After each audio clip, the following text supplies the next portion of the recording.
G'day YouTube people, it's Shane here again, and today we're going to do a cooking demonstration on this standard rocket stove. In the last video I gave a bit of an overview of how it works and showed how to light it up. Well and truly lit now. I've got 1 2/3 cups of water just in the process of boiling now. I'm planning on cooking these things. They're nice and simple. I don't mind them, they taste pretty nice. I'm going to do those, and then I'm going to cook up some chicken patties. Then I'm going to, then I'll eat it, yeah. But so once that comes to the boil, I'll add that chicken rice, and I'll be back soon. Just while that water's still heating up, I deliberately let the wood that was in there sticking out burn down. So it's still there, it's just that it's probably down to about that level there. And I don't mind it like that because that means you're controlling the air intake simply just by one vent, which is this one. And when it's in that configuration, when it's closed, you just tend to open this one up a little bit more. Yeah, so that's all I wanted to show you there. It runs well on both. Like what I might do now is I'll open that up, close that a little bit because there is air going in there now, and I'll just load it up with a bit more wood. So, you know, it's up to you. It also depends on how long the wood that's available that you're using is too. Like this is just from old single-use non-treated pallets. That's just some hardwood. That hardwood burns quite well, but I'm just going to use up this pine first. Anyway, that water's getting close to the boil, so I'll be back soon when that rice is cooked, and then I'll show you how well it does the chicken patties. Okay, just one point I want to show you. On the instructions for this rice, it says to bring it up to the boil, which while the water was boiling, I tipped the packet in, it quickly come back up to the boil. And then it says to simmer for 10 minutes. So to decrease the temperature a little bit, I've got wood in here, so that's sticking out, so that lid is open.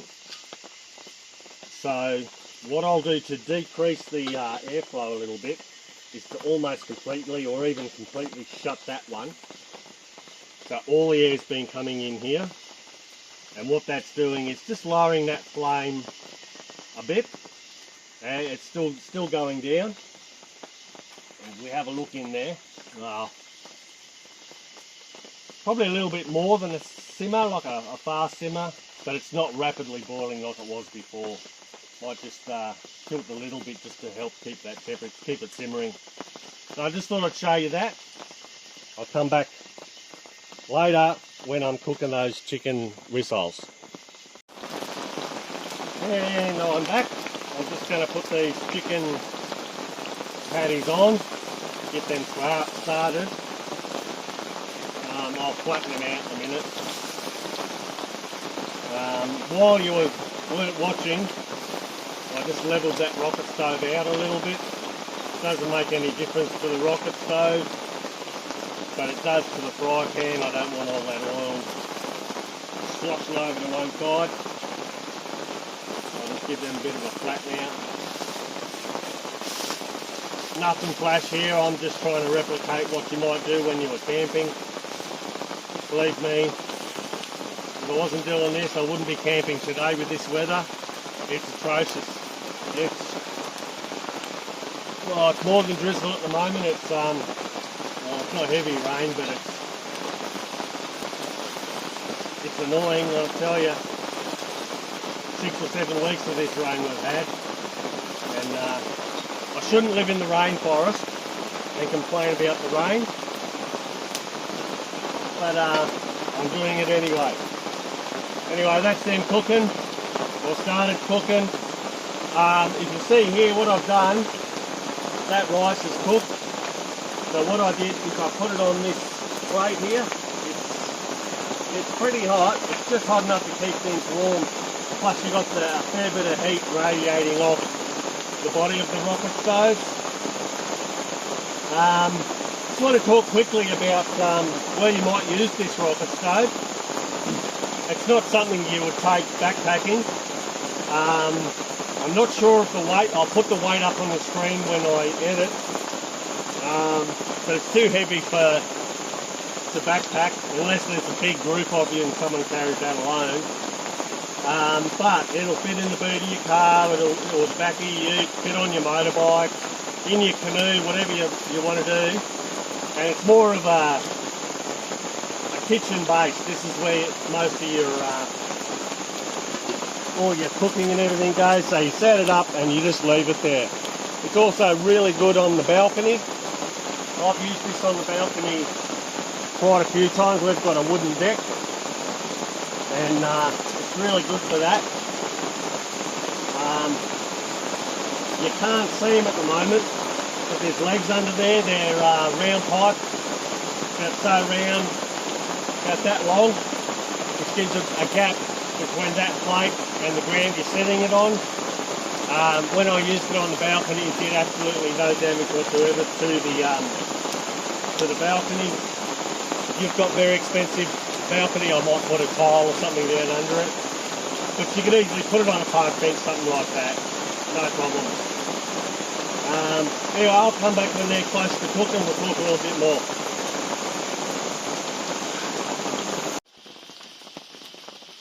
Alright, I reckon those chicken rissoles are pretty well cooked.